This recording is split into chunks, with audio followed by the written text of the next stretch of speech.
I've realized that one of the chapters in my book on echoes has not been covered in my YouTube channel. As promised, I will make all the information in my book available for free, which is why today I'll be talking about echoes and how they can make your shadow work easier and more manageable. Also, if this is not your first time here, you can jump to the timestamp below to use the meditation. But this will be a longer video before the meditation to fully explain what echoes are, why it is important for your shadow work, and how you can use it to fully take control of your life. Be sure to save this video, as you will want to come back to this meditation to do some shadow work with it.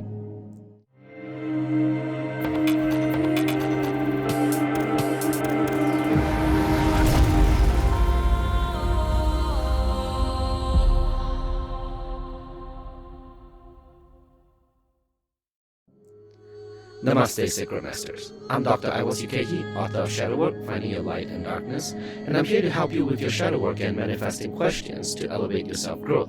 So don't forget to subscribe for pick-a-card sessions, Grabovio numbers, and Ukehi vibrations, so that you don't miss on anything that can help you realize your full potential and find your light in the darkness. Today, we are going to be talking about echoes. I coined the term echoes actually while I was writing a script on parallel dimensions. The theory of echoes is nothing new, as there are sub-personalities within all of us. These sub-personalities are within us to help us cope with various types of psychological situations. If this sounds like I'm calling you somebody who has multiple personality disorder, in some ways you could be right, but not as drastic as you might think. So what are echoes?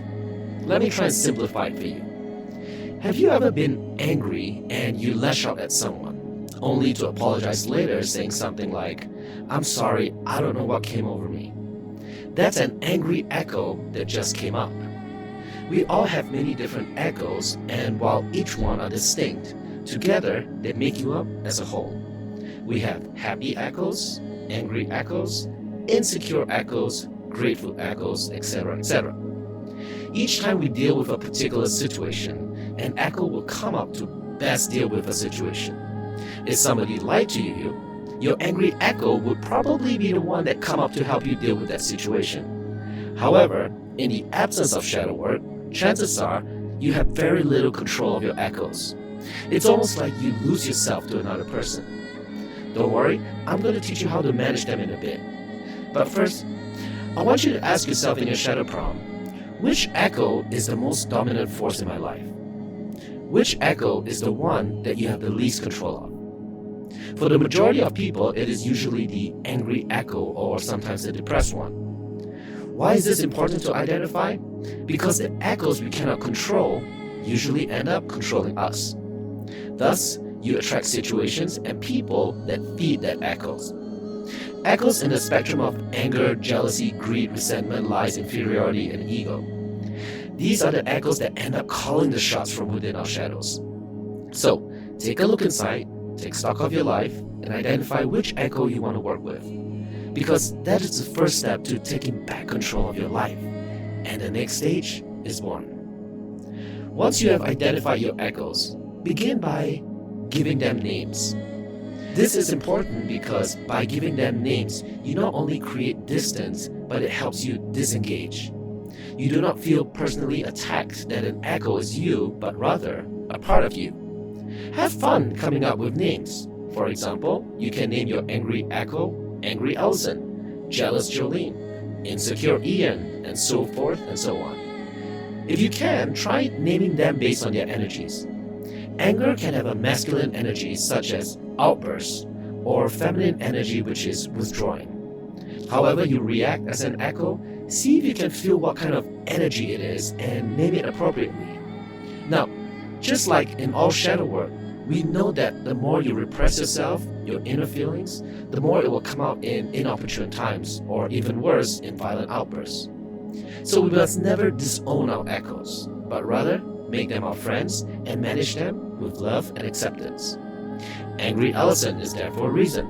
She could be a powerful force in your life because you have repressed her and she just wants to express herself. So now we have to work with her and help her express it in healthy ways rather than ways that could hurt other people. Angry Allison has many benefits that can help you as well. Think about how being angry can be beneficial. Hard to think about it, correct?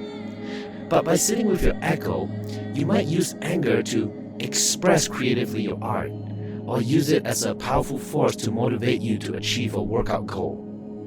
Jealous Jolene might teach you empathy and also help you identify some shadow child work that you have to do. Just because they are all in the negative spectrum does not mean these echoes are bad. The fact you think it's bad disowns them. And trust me, they will find a way to make their voice heard. And who knows, maybe Jealous Jolene might be the one that teach you insecure Ian needs some attention too. So now that you know what echoes are, how exactly do we sit down and talk with them? It can be as simple as a shadow work query inside you during a quiet time.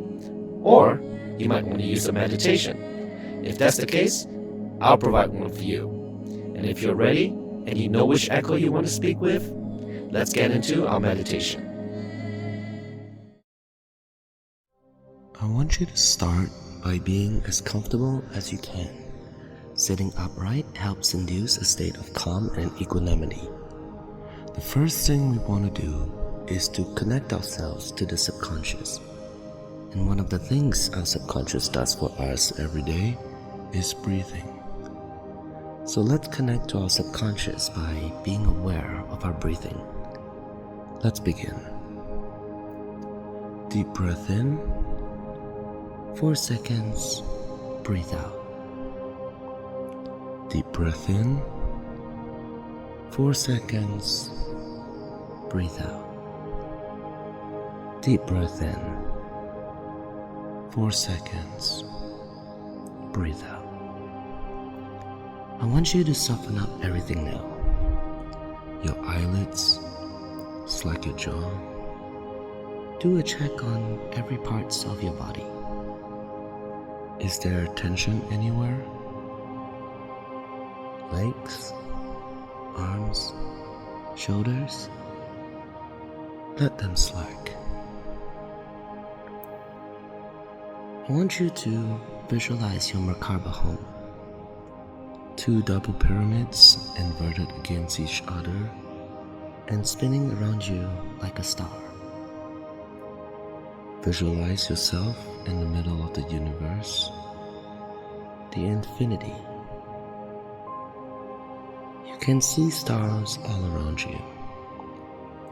They glimmer, shine, and sparkle.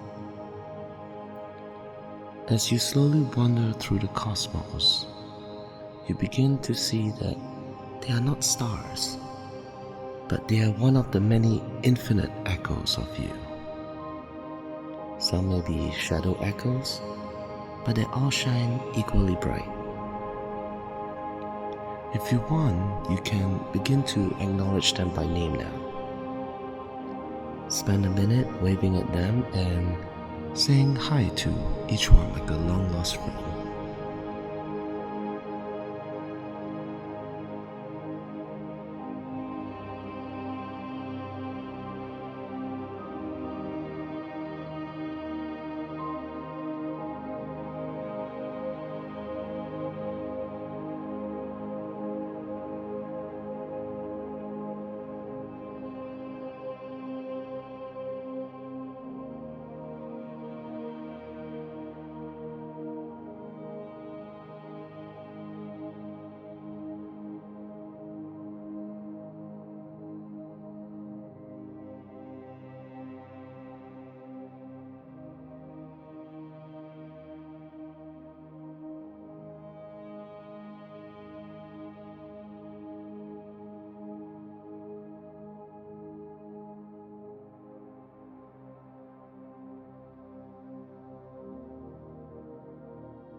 Now, you remember the shadow echo that you want to talk to. Call upon the shadow echo that you wish to talk to.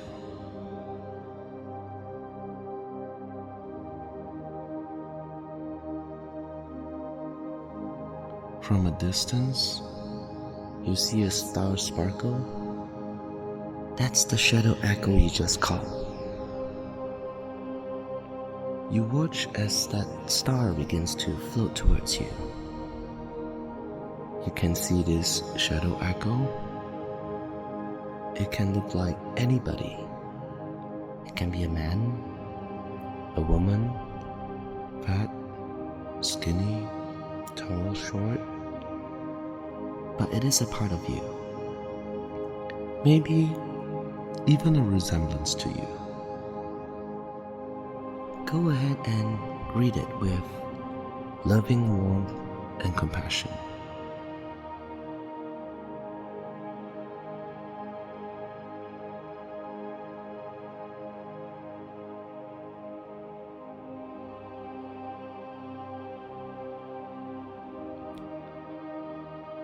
I want you to let your shadow echo vent to you about your situation now. Let it speak. But every time it tries to bring in a third party, like blaming somebody else, kindly stop them for a while and says, forget about the other person. We have no control. Let's talk about us. Let your shadow echo talk about their feelings. Do it for 3 minutes.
Now that your shadow echo has expressed itself to you, ask what you can learn from them. Listen to them. Ask them what gifts do they come bearing? What benefits do they have? Ask them how they can help you. Listen to them. I'm gonna leave this playing for another 10 minutes. Take as much time as you need until you feel like you just had a conversation with a good friend, not a shadow echo. If your shadow echo wants to introduce you to another shadow echo, allow it. You can return to this meditation with another shadow echo. But for now, make sure it's all about this shadow echo first. Enjoy your time with them.